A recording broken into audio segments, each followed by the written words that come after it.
Quero mais uma vez convidá-lo a abrir a sua Bíblia no livro do profeta Jeremias, no capítulo de número 18. Nós vamos fazer uma leitura e o texto não é projetado no telão para motivar você a sempre trazer a sua Bíblia. Eu vou fazer a leitura usando a versão King James. Diz assim o texto: palavra do Senhor que veio a Jeremias, orientando: dispõe-te e desce à casa do oleiro, e lá receberás a minha mensagem. Desci à casa do oleiro, e eis que lá estava ele, concentrado na confecção de sua obra, sobre uma roda de madeira. Contudo, o vaso de barro que ele estava formando estragou-se em suas mãos, e ele o refez, moldando outro vaso de acordo com o seu desejo. Então dirigiu-me a sua palavra, dizendo: por acaso não poderei eu fazer de vós como fez este modesto oleiro com sua obra de barro? Indaga o Senhor. Eis que, como barro nas mãos do oleiro, assim sois vós na minha mão, ó casa de Israel. Que o Senhor aplique a sua boa palavra e a estabeleça como escudo no nosso coração. Amém, queridos? Roda mundo, roda gigante, roda moinho, roda peão. O tempo rodou num instante nas voltas do meu coração. Música maravilhosa de Chico Buarque, Roda Viva, que com certeza, se você ouvir e prestar atenção, tem muito daquilo que nos acontece debaixo do chão da vida. Quando eu era jovem, tinha 20 anos, eu almejava chegar aos 40 com a minha vida assim já resolvida. Eu tensionava que aos 40 as principais batalhas já tivessem sido resolvidas. Eu desejava que aos 40 as conquistas mais importantes já tivessem acontecido. Mas eu era só um garoto. Eu não sabia do que a vida é feita. Hoje, olhando a verdade preto no branco, eu percebo que tudo na existência se desgasta, se esmaece, perde a sua consistência, o seu brilho. As árvores secam, as folhas caem, até as estrelas perdem a sua luz e morrem. Os homens encontram o seu destino eterno. Há um caminho que é inexorável, irremediável, e todos nós estamos seguindo nele. A vida tem o seu curso, tem as suas dinâmicas, tem o seu fluxo. Se nós pudéssemos medir a existência fazendo um gráfico, eu diria mais ou menos assim: em média, até os 40 anos o gráfico é uma curva ascendente, e depois dos 40 ele se torna uma curva descendente. Mas nesse vértice que se cria, nesse ponto de interseção, nós poderíamos atribuir o ponto máximo da nossa vida, o lugar mais alto no qual nós chegamos, talvez a melhor fase. Eu já cheguei nos 40, já passei deles, e lhe confesso que eu fico apreensivo com os próximos 40 anos, se Deus me der e Dr. Germano me ajudar. Porque a máquina vai se desgastando, ela vai sofrendo os seus dilemas e vai se deparando com muitas contradições. A engrenagem já não tem a mesma robustez de antes. Bem afirmou a escritora e pesquisadora americana Judith Viost, que envelhecer de alguma forma é perder. E de fato, os anos provocam mesmo os seus desgastes físicos, mas para além do corpo também desgastes emocionais e, por que não dizer, desgastes espirituais. Há uma sensação assim de falência, de que nós estamos carregando um peso maior. Os reflexos já não são os mesmos, a vista ficou cansada, já é preciso usar óculos, os braços não são tão fortes como antes, nem as pernas são tão resistentes. A verdade é que ninguém se mantém no topo a vida toda. Até o Anderson Silva quebra e tem que experimentar o fato de que não é de aço, é de osso. Ninguém vence o tempo todo, ninguém é forte o tempo todo, ninguém é feliz o tempo todo e ninguém é saudável o tempo todo. E aí eu queria lhe fazer uma pergunta essa manhã: quando é que foi o seu melhor?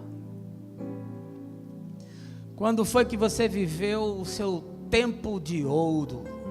Quando é que você foi simple the best? Talvez você diga, mas eu nem cheguei nos 40 ainda estou subindo nessa ladeira. Mas para você que já passou dessa fase, quando foi o seu melhor? Foi na década de 80? Foi na década de 90? Ou está sendo agora, nesses últimos anos? Quantos anos você ficou no topo? 5 anos? 10 anos no topo? Eu estou convencido de que se a vida for mensurada por aquilo que se realiza em termos de quantidade, de fato, depois dos 40 nós enfrentamos uma curva descendente. Se nós formos medir a existência pela força, pelo fôlego, depois dos 40 as coisas ficam mais difíceis. Mas se existem outros parâmetros para medir a vida de um homem, de uma mulher, debaixo do sol, se pudermos medir as pessoas pelo seu caráter, pelo aprendizado que tiveram da justiça, pela solidariedade que aprenderam a demonstrar pelo outro, pelo amor, então talvez você e eu tenhamos que repensar se de fato nós já chegamos no topo. Na Escritura Sagrada, no livro do profeta Jeremias, nós encontramos a casa do oleiro. E essa manhã eu queria refletir sobre as lições desse texto, de tal forma que eu e você possamos entender que o melhor da vida ainda está por vir. Mas eu queria lhe convidar para um momento de oração. Baixe a sua cabeça, feche os seus olhos. Pai, nós entramos aqui nesse ambiente que no ajuntamento das pedras vivas se faz casa de oração ao Teu nome. E essa manhã queremos refletir sobre essa palavra do oleiro e queremos compreender que ainda há tanto a ser feito. Queremos compreender que da Tua parte ainda há tanto bem a ser dispensado em nosso favor, que o Teu desejo é que sejamos melhores e não maiores, que sejamos perfeitos, muito mais do que felizes. Que sejamos santos, separados, para viver conforme o teu propósito. Abençoa-nos essa manhã com o teu amor e com o perdão dos nossos pecados. Eu te peço, Pai, no nome de Jesus. Amém. Esse livro do profeta Jeremias é um clássico do Velho Testamento. Eu queria estimulá-lo a ler. Pouco mais de 50 capítulos, e certamente Deus vai falar muito ao seu coração. Isaías profetizou a partir do ano 627 a.C., e ele era um profeta que foi levantado para profetizar na nação de Judá, no reino do sul. Jeremias profetizou durante 40 anos, e a sua mensagem sempre era uma mensagem contundente. Ele ia contra a incredulidade do povo, contra a adoração de outros deuses, os desvios morais de Israel. E por conta disso, ele enfrentou muitos problemas. Foi perseguido, foi caluniado, foi preso, foi torturado. Sim, Jeremias se viu em muitas dificuldades. E os teólogos dizem que Jeremias é o profeta chorão, porque ele é um homem sensível, ele é um homem compassivo, manso. Jeremias é um homem quebrantado, ele é o coração da nação diante de Deus e o coração de Deus frente à nação. Um profeta, um homem com uma palavra chamando o povo à reflexão. Não é diferente nesse capítulo 18, no qual o profeta está mais uma vez mostrando a Israel os dilemas e as contradições nos quais eles estão envolvidos. E já no verso 1, Deus diz ao profeta que ele deve ir até a casa do oleiro, para ali observar como o artesão faz a sua obra, realiza o seu trabalho. E isso tinha um propósito, era que Jeremias compreendesse, através da alegoria, a mensagem que precisava encarnar na vida, para que através da vida pudesse falar ao povo. No texto que lemos, o oleiro é o próprio Deus, e a nação de Israel, o vaso de barro. E eu fiquei pensando, o trabalho do oleiro é um trabalho de paciência. O trabalho do oleiro é superar-se cada vez que ele faz um vaso novo. Cada obra do oleiro é perfeita, é singular, é linda. Ela reflete a habilidade que ele tem em, usando a matéria-prima sem forma, dar um destino, criar um objeto que tenha um propósito. Meu irmão, minha irmã, olhe para mim, eu queria lhe dizer, essa manhã, que tudo o que você precisa para encontrar o bem na vida, lhe foi dado. Eu quero lhe dizer que eu estou certo, que cada um de nós pode até não ter recebido tudo o que desejava, mas certamente recebeu tudo o que precisava. Alguns têm umas habilidades que outros não têm. Outros nasceram numa família menos complexa. Existem os que tiveram uma condição social melhor do que outros. Ou até questões físicas diferentes. Mas eu estou convencido de que tudo o que era necessário para você se desenvolver como alguém que no caminhar da vida encontra graça, paz e misericórdia, lhe foi dado, e definitivamente a obra derradeira foi feita na cruz, em Jesus.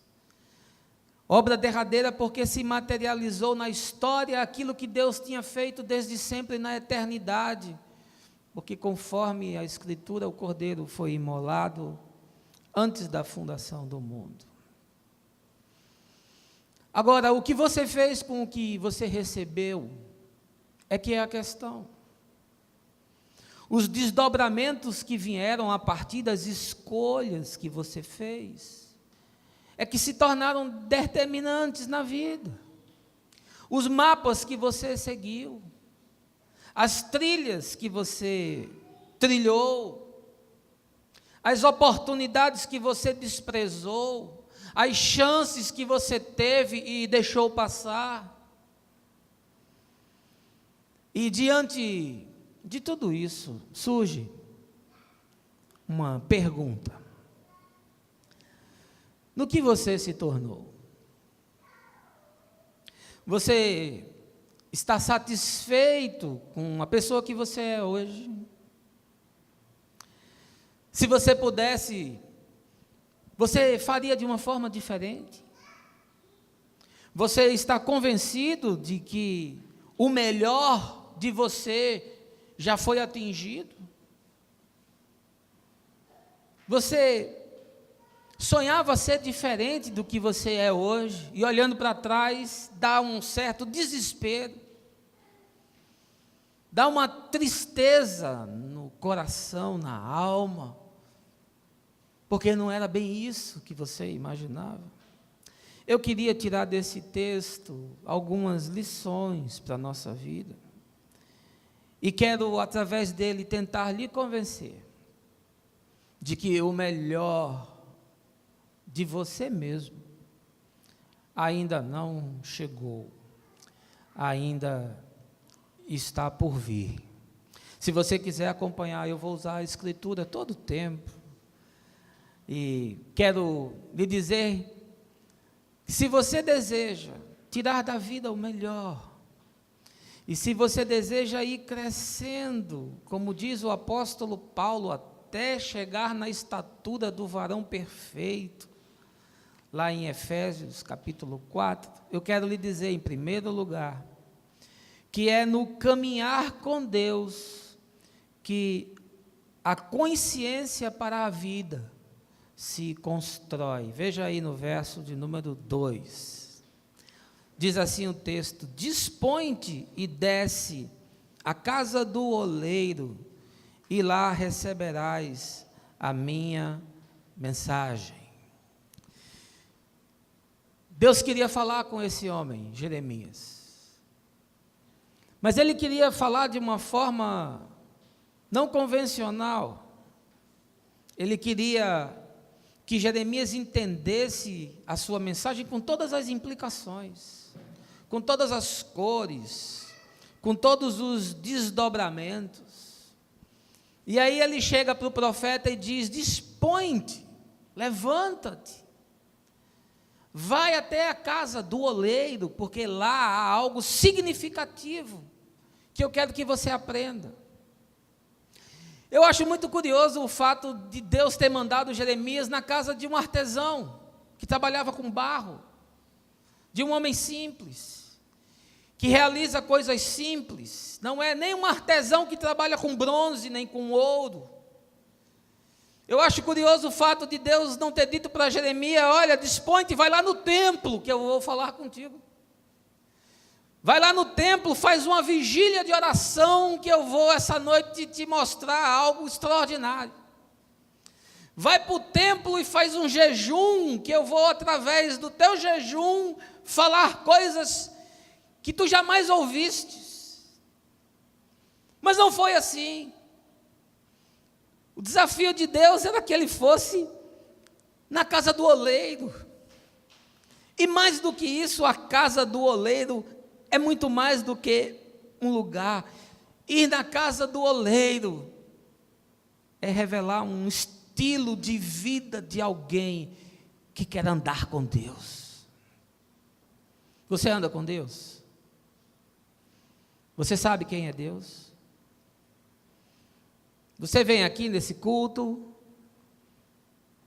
você ouve mensagens, quem sabe até você tenha alguma dedicação em ler o texto sagrado, mas você sabe quem é Deus?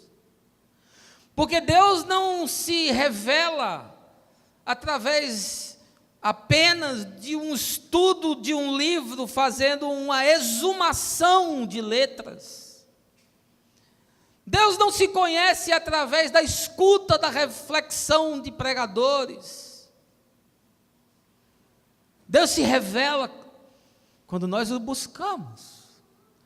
Buscar-me-eis e me achareis, quando me buscardes de todo o vosso coração. A gente diz esse versículo, ele é um chavão, ele é um mantra, mas quem de fato mergulha em conhecer a Deus, quem de fato se dispõe a buscar a Deus? Paulo, escrevendo a sua carta aos Romanos, no capítulo 3, ele diz: não há quem busque a Deus. E ele estava no meio de uma nação de religiosos, disciplinados. Ele próprio, Paulo, era um fariseu, que decorava os textos da Torá, que fazia as rotinas do sagrado, que se dava e se prestava ao jejum e às esmolas, que era um homem do templo. Mas ele, quando conhece de fato a Deus, e quando o evangelho chega à sua consciência, ele diz: não há quem busque a Deus. O desastre da nossa vida é nós insistirmos em caminhar sem Deus.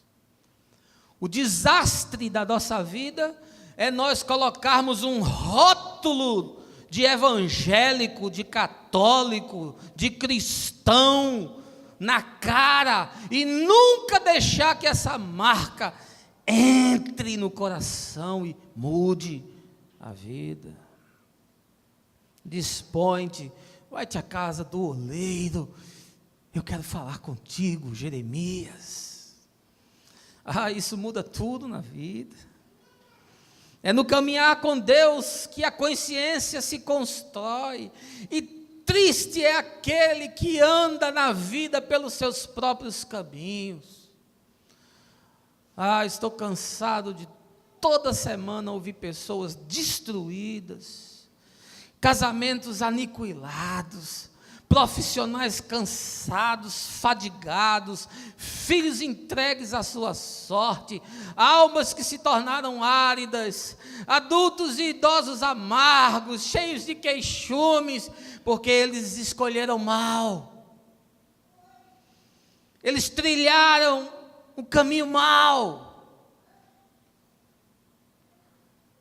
Muito mais do que ensinar a Jeremias, dentro das paredes do templo, Deus queria mostrá-lo sobre as dinâmicas e as realidades da vida. Por isso que ele disse: vai lá na casa do oleiro, eu vou te mostrar uma coisa de todo dia. E é nisso que eu vou te revelar o que há de melhor. Senhor, vocês judeus dizem que se deve adorar lá no templo, lá no lugar sagrado, lá naquela geografia santa, lá naquele lugar das tradições, naquele lugar histórico, onde até aquelas pedras dizem aleluia. Mas já nós que somos samaritanos adoramos no Monte Gerizim. Lá é que acreditamos que Deus se revela, lá é que acreditamos que o Deus da montanha fala. Dize-me afinal, em que lugar devemos adorar? E aí Jesus disse: o Pai quer aqueles que o adorem livres das geografias, das ambiências, dos lugares sagrados. Deus quer aqueles que caminhem com Ele na dinâmica de todo dia, uma espiritualidade que se projete para além do domingo. Deus quer adoradores que adorem não somente nos momentos de louvor, mas nos momentos de dor. Deus deseja um encontro com aqueles que querem ser tratados nas mãos do oleiro. Amém, gente? Jeremias precisava não só ouvir a mensagem, Jeremias precisava encarnar a mensagem. E a alegoria que Deus usou foi extraordinária. Porque o que é a casa do oleiro? A casa do oleiro é um lugar comum. A casa do oleiro é um local onde o trabalho é executado, o trabalho diário, o trabalho secular. E muitos dizem que a casa do oleiro é a igreja. Mas qual é o seu conceito de igreja? O seu conceito de igreja está ligado a um endereço? O seu conceito de igreja está ligado a um CEP? O seu conceito de igreja está ligado a paredes, a sistema de som, a equipamentos, a cadeiras? Não, o conceito de igreja, ele é dinâmico. A igreja é um ente dinâmico que se constrói em qualquer lugar conforme Jesus, onde estiverem 2 ou 3 reunidos em seu nome. Portanto, em primeiro lugar, eu quero lhe dizer, se você deseja entender e buscar o melhor de você, que ainda está por vir, compreenda que é no caminhar com Deus que a consciência para a vida se constrói. É andando com Deus, é indo na casa do oleiro, é vivendo as dinâmicas da vida, é encarnando a palavra e não só conhecendo a caducidade da letra. É levando a consciência para um padrão mais sublime. É experimentando ouvir essa voz que diz: vem por aqui, anda conforme o meu propósito, te move conforme o meu desejo, e eu te guiarei para os pastos verdejantes e te levarei até as águas tranquilas. Amém, meus irmãos? Em segundo lugar, eu quero lhe dizer que é no movimento da roda da existência que a alma é forjada para a jornada. Veja aí no verso de número 3. Desci à casa do oleiro, e eis que lá estava ele, concentrado na confecção de sua obra, sobre uma roda de madeira. Quando Jeremias chegou na casa do oleiro, o oleiro não estava assistindo o Big Brother. O oleiro não estava no Facebook. O oleiro não estava na piscina tomando banho. Ele estava sentado no seu lugar de trabalho, girando aquela roda, com o barro nas suas mãos, fazendo aquilo que ele melhor sabia fazer. E o texto diz que ele estava concentrado no que ele estava fazendo. Eu quero lhe dizer uma coisa importante essa manhã. Deus está comprometido em fazer de você um vaso de honra. Deus está comprometido em fazer de você uma mulher melhor. Deus está comprometido em fazer de você um homem melhor, um marido melhor, uma profissional melhor, uma mãe melhor, um discípulo melhor. Deus está comprometido e concentrado para fazer isso. É o seu desejo, é o seu propósito. Mas a questão é, você está sensível a isso? Eu lhe pergunto, você que me assiste, você está sensível a isso? Você está ouvindo essa voz? Eu acho as metáforas do texto maravilhosas, é de uma riqueza que poderíamos escrever livros daqui. A roda do oleiro é a roda da vida, é a roda gigante, é a roda do mundo, é a roda moinho. A roda do oleiro mostra a singularidade da vida, mas também a sua mesmice. Ela sempre roda no mesmo canto, não sai do lugar. E a existência pode se desdobrar em algo extraordinário. A existência pode se transformar num jarro para a honra, ou pode ser apenas barro na roda do oleiro. Deus tentando fazer de você alguém melhor. Deus desejoso de transformar você numa pessoa melhor. Deus concentrado e comprometido em transformar você em uma pessoa melhor. Mas você não quer ser vaso, você quer ser barro. Que coisa difícil. Porque barro é esse ingrediente do qual o vaso é feito. E ao que poderia ser comparado esse barro nas mãos do oleiro? Olha, eu posso lhe dizer que o barro nas mãos do oleiro são as dinâmicas da vida. São as coisas boas da vida, mas também são as coisas más. São os acontecimentos agradáveis, mas também são os desagradáveis. São os momentos de alegria, mas também são os momentos de tragédia e de tristeza.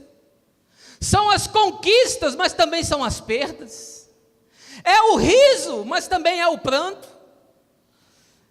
É através da roda da vida e do barro que lhe é acrescentado que o vaso surge. É no moldar do oleiro, naquela matéria-prima que não tinha forma, mas que aproveitou todos os ingredientes possíveis, que a obra do artífice nasce. E assim como a água amolece o barro, eu penso que as lutas, as dificuldades, as dores da vida são como um solvente para amolecer a dureza do nosso coração. Eu quero lhe dizer uma coisa, meu irmão, minha irmã, meu amigo, minha amiga. Nós somos duros de coração. Nós somos recalcitrantes. Nós ouvimos a verdade e nós a rechaçamos. Nós somos confrontados, mas nós negamos. As evidências estão gritantes aos nossos olhos, mas nós queremos não enxergá-las. Preferimos andar com tapões que impeçam a nossa visão de ver o real. Nós sabemos por onde devemos andar, mas não andamos. Nós sabemos o que devemos fazer, mas não fazemos. E quando isso se processa na nossa vida, nós nos tornamos um barro que para nada aproveita. Ah, como as pessoas evitam todo tipo de dificuldade. Não queremos ter nada que nos aflija, não queremos ter que viver nenhuma circunstância desagradável. Nós não queremos um evangelho que se traduza em cruz. Nós não queremos uma espiritualidade que nos desafie, que exija de nós decisões e posições e cisões. Nós gostamos do entretenimento. Nós gostamos da analgesia, nós gostamos do Rivotril. Nós somos essa geração que não pode suportar nada, que precisa de uma pílula para que a vida se torne possível. Nós não queremos que os dias difíceis nos visitem, mas diz o sábio do Eclesiastes, com a tristeza do rosto, se faz melhor o coração. O sábio sabia que os momentos difíceis, os momentos de perda, os momentos de dor, os momentos extremos, decisões da vida, os momentos de decisões amargas, os momentos de remédios que nós queremos evitar, são aqueles que mais produzem transformação e mudança, que começam na consciência e se refletem no caminhar de cada dia. Ele sabia. Mas nós somos duros, porque a nossa autoimagem, não raro, é muito maior do que a realidade. Eu tenho encontrado as duas coisas: aqueles que se veem pigmeus, aqueles que têm uma lente desfocada e se percebem disformes, inconformes para a vida, e tenho visto aqueles que usaram lente de aumento, que se veem muito mais do que são, que se percebem muito mais do que são, que se imaginam muito mais do que são, arrogantes, presunçosos, senhores do saber. E se é alguém que passou um pouco pelas dinâmicas do sagrado e andou na religião e se fez um dia habitante de alguma escola do saber teológico e ocupou algum cargo do clero, a desgraça ainda é maior. Como os pastores são duros, como eles são hipócritas e por vezes são perversos. E eu posso dizer, porque eu sou um deles, eu estou entre eles, e eu sei das lutas que habitam no meu interior, eu sei o trapo de imundície que eu sou, para usar as palavras de Isaías. É na roda do oleiro que a vida se constrói. É no movimento da roda da existência que a alma é forjada para a jornada. Sabe por que você talvez não tenha ainda atingido o melhor? Sabe por que talvez você nem esteja no caminho de se tornar melhor? Porque você tem evitado a todo custo os dramas e os dilemas da vida. E são esses matizes que constroem um ser melhor. Sente-se no banquete de cada dia e receba com gratidão tudo que lhe for servido, porque todas as coisas cooperam para o bem daqueles que amam a Deus. Tudo colabora. Não é só a promoção no trabalho, não. Não é só a compra da casa própria, não. Não é só a troca do carro, não. Não é só a viagem para Paris, não. O dia da angústia, o dia da dor, o dia do desencontro, o dia da falência, o dia da solidão, eles também constroem, porque eles são o barro que o oleiro usa para fazer um vaso de honra, meus irmãos. Por isso que Paulo, 2 Coríntios 12, diz: eu tenho prazer nas tribulações, eu sinto prazer nas angústias.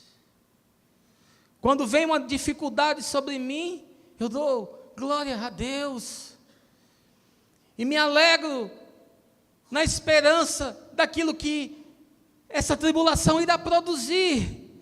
Veja que homem maduro, veja que coração quebrantado, veja que consciência desenvolvida, olhando para a vida e para o sofrimento de cada dia. Ele diz: isso é muito bom, isso vai ser muito útil, essa crise conjugal vai ser muito boa, porque eu depois, quando eu vencê-la, me tornarei um marido muito melhor, eu serei uma esposa muito mais consciente.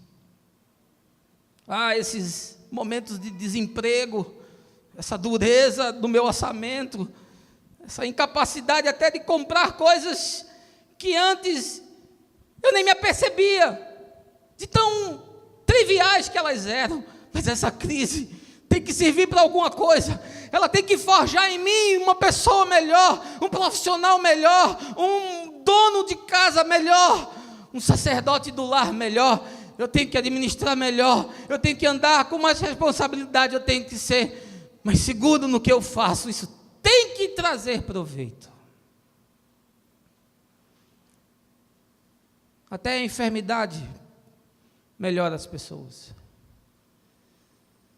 quebranta as pessoas, mostra para as pessoas que elas não são Robocop, que elas são gente de barro, que o corpo não suporta tudo, chega num momento que ele entra em falência. Na roda do oleiro,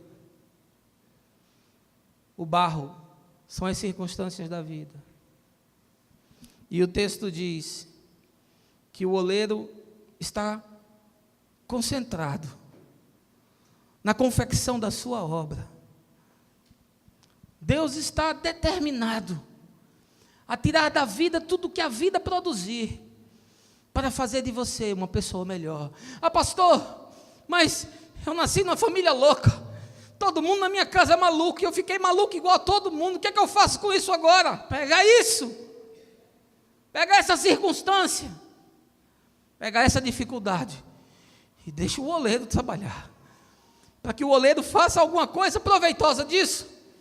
Quem sabe você é o instrumento de cura para a sua família, quem sabe você é o instrumento de luz para o discernimento espiritual da sua família.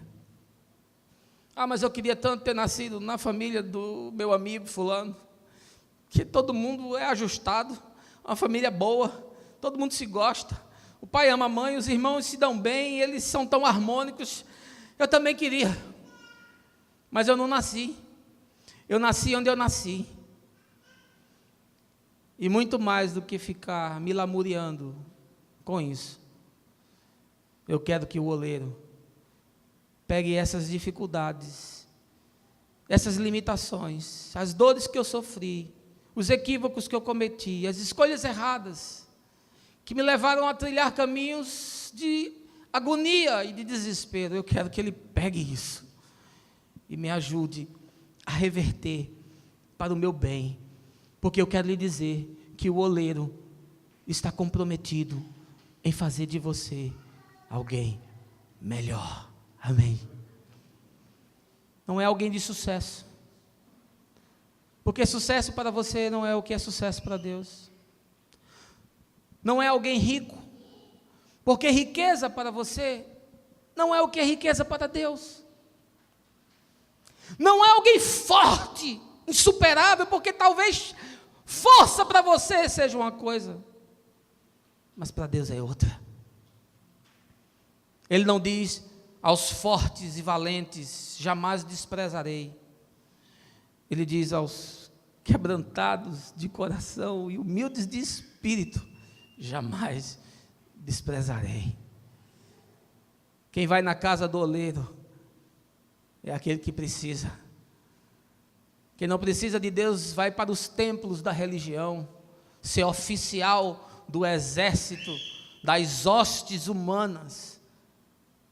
Mas quem precisa de Deus vai para a casa do oleiro.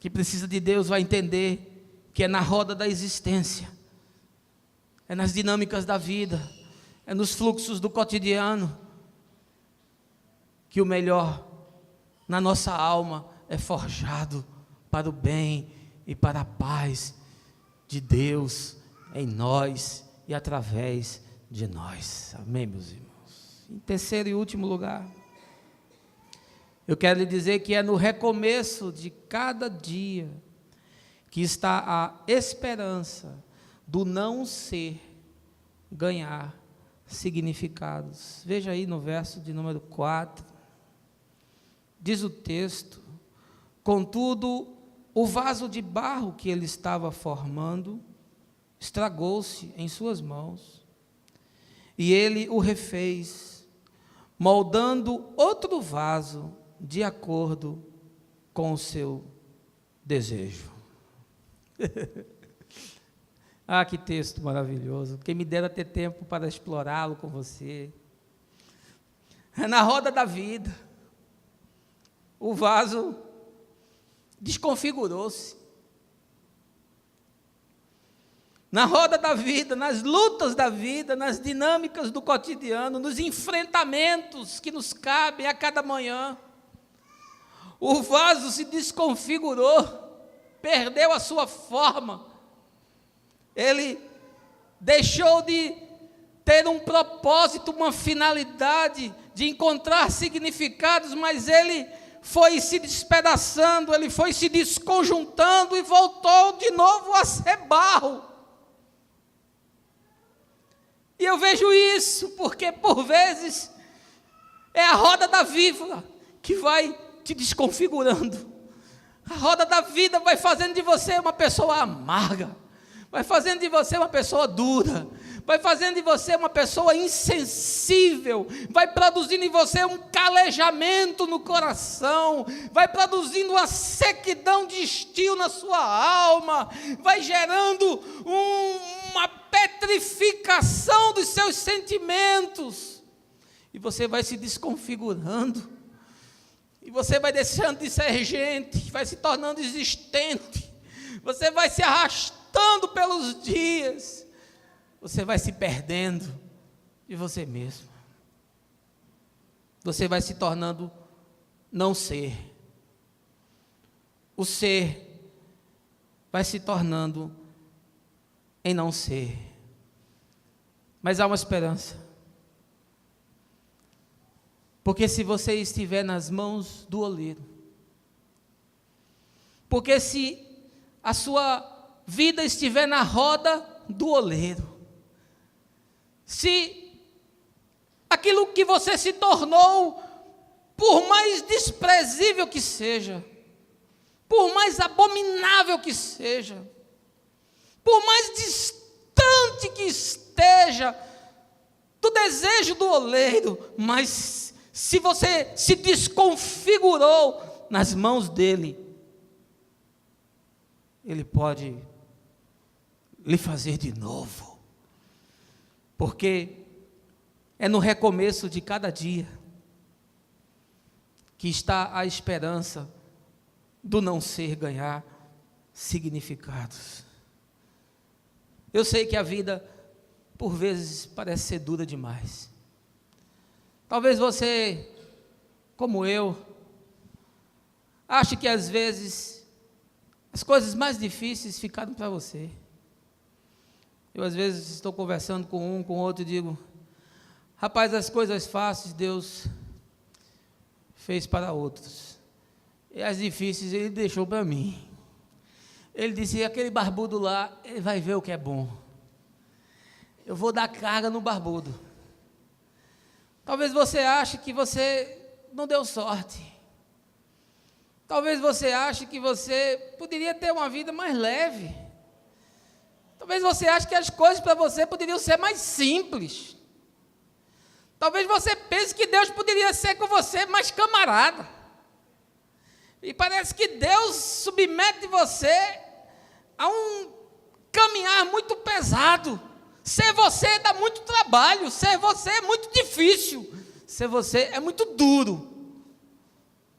Todos nós achamos isso. Você está muito pior do que muita gente, é verdade, mas também está muito melhor do que tantos outros. Portanto, você nem está em cima na escada, nem está prostrado no chão. Você, como todos os homens, estão no meio. Tem gente melhor, tem gente pior, mas o que faz diferença é estar na roda do oleiro. Porque se a vida lhe desconfigurou, se a vida foi muito dura e produziu em você cicatrizes na sua alma, que são tatuagens que não saem, se as dinâmicas da vida lhe asfixiaram, se caiu sobre você todas as tormentas da terra, se a sua vida foi marcada por tragédias consecutivas, se os desencontros lhe tornaram o não ser, se você foi se descaracterizando, se o seu rosto hoje não é o que era antes, mas muito mais do que a sua aparência externa, é a sua ambiência interna que mudou, e você se tornou uma pessoa amarga, você se tornou uma pessoa iracunda, você se tornou alguém que vê perseguição e uma conspiração em tudo, você desconfia de todo mundo, você se tornou um cactus, e se alguém tentar lhe abraçar, se fura todo, e você ficou assim, esse ser rixoso, você se tornou maledicente, você perdeu a sua fé, você não tem mais esperança. Se a vida desconfigurou você, eu quero lhe dizer, volte para a roda do oleiro, se coloque nas mãos do oleiro, se desconfigure nas mãos do Eterno, do Todo-Poderoso, porque Ele é capaz de transformar o não ser no ser novamente. Ele pode pegar o barro da sua vida, que não serve mais para nada, e pode dar forma, e Ele pode tecer, Ele pode moldar, Ele tem capacidade, Ele é poderoso para transformar você, para fazer de você um vaso incomparável, precioso, tão lindo, que não há um outro igual a você. Paulo diz, mesmo que o meu homem exterior se corrompa, o meu homem interior está sendo renovado de dia a dia. Mesmo que você, por alguma circunstância da vida, se desvaneça, mesmo que a vida tenha trazido sobre você tanta dor que você perdeu a sua alegria, perdeu a sua exuberância, você não tem mais o corpo de 20 anos, você talvez não tenha mais a alma de 20 anos, os acúmulos pesaram, as engrenagens estão falhando, e talvez você diga, eu estou me desconfigurando, eu estou me desmontando, mas o apóstolo diz, mesmo que nas minhas exterioridades eu perceba que o processo do corpo está entrando em falência, ainda assim eu reconheço que dentro de mim, Deus tem me dado um coração novo e tem renovado em mim um espírito inabalável, aleluia. Ele tem pacificado a minha alma, Ele tem me enchido o coração de esperança, e Ele diz, filho meu, confia em mim, entrega a mim, te rende a mim. Jeremias diz, um pouco mais à frente em Lamentações, capítulo 3, as misericórdias do Senhor são a causa de nós não sermos consumidos, porque elas se renovam a cada manhã, é o recomeço de cada dia, que guarda a esperança do não ser ganhar significados, daquele que se desconfigurou ganhar novamente significados para viver. Pastor, eu sepultei meu filho, sepultei minha filha, o senhor não sabe o que é isso? Não, não sei.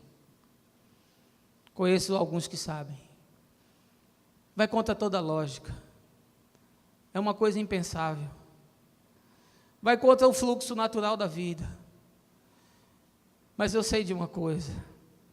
Mesmo que você tenha se desconfigurado por causa de uma dor tão grande, que melhor lhe seria morrer do que continuar vivendo, ainda assim, desse produto que perdeu a forma, Deus pode, novamente, utilizando as dinâmicas da vida, e moldando você, reconfigurando o seu coração, pacificando a sua alma, e reelaborando a sua consciência, de tal forma que você se torne um vaso de honra nas suas mãos. Renda-se ao oleiro. A vida só ganha sentido se você estiver em Deus, não há sentido fora de Deus. O sábio do Eclesiastes olhou para a vida e disse: é tudo bobagem. Viver sem Deus é tolice. A existência sem Deus é absurdo, é loucura. Talvez você já tenha constatado isso, mas falte ainda um quebrantamento último para que você diga para o oleiro: Senhor, me tece novamente na tua roda, faz de mim um vaso novo, usa os ingredientes da minha vida para que eu possa ser uma pessoa melhor, porque eu estou convencido de que o melhor de você ainda está por vir. Mas pastor, eu já estou com 70 anos, mas o melhor ainda está por vir, de você. É o sábio que nos ensina que o fim das coisas é melhor do que o seu começo. É no fim que a vida se torna melhor. Mas não pode, no fim eu estou com artrose, eu estou sem dente, o meu estômago dói, os meus pés estão inchados, a minha vista não enxerga, os meus cabelos estão caindo.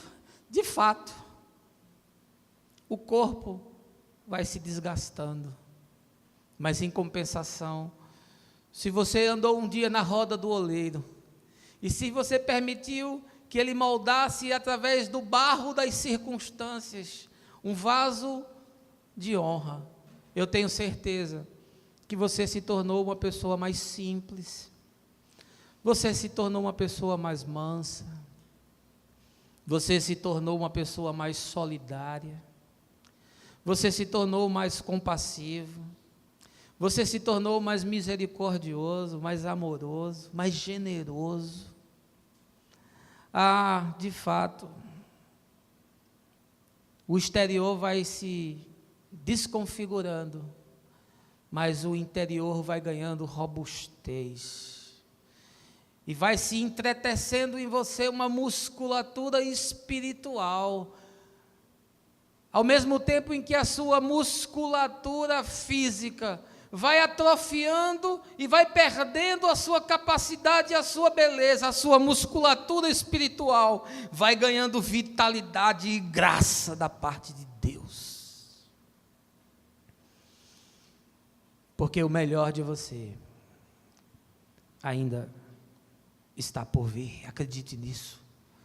Eu não sei quantos anos você tem, eu não sei por quais problemas você passou, eu não sei quais foram as suas lutas, eu não sei quais foram as suas quedas, eu sei das minhas, e eu sei que em cada uma delas, Deus tirou proveito para fazer de mim uma pessoa melhor, e eu estou convencido de que amanhã eu vou ser melhor do que eu fui hoje. Na próxima semana, eu vou ser muito melhor do que eu fui essa semana. No próximo ano, já chegando perto dos 50, eu serei muito melhor do que nesse ano. E até o último dia, quando o Senhor me chamar de volta para casa, o que era não ser, vai ter se transformado em ser. Porque em Deus é possível existir, e fora de Deus tudo é absurdo. Eu queria concluir lhe trazendo um detalhe desse texto que me chamou a atenção. Eu gosto muito de geografia, eu gosto muito de história, não gostava não, mas aprendi a gostar muito. E toda vez que eu olho um texto, eu começo a me apropriar e a tentar entender, ainda que de maneira superficial, porque uma exegese bem feita demora muito tempo, mas de uma maneira simplista eu procuro entender os contornos do que existe ali naquele texto. E eu descobri que esse lugar onde ficava essa olaria se chamava Campo do Oleiro. É aquele campo que Judas, depois de morto, comprou, porque ele jogou as moedas no templo, mas foi comprado aquele campo com aquele dinheiro.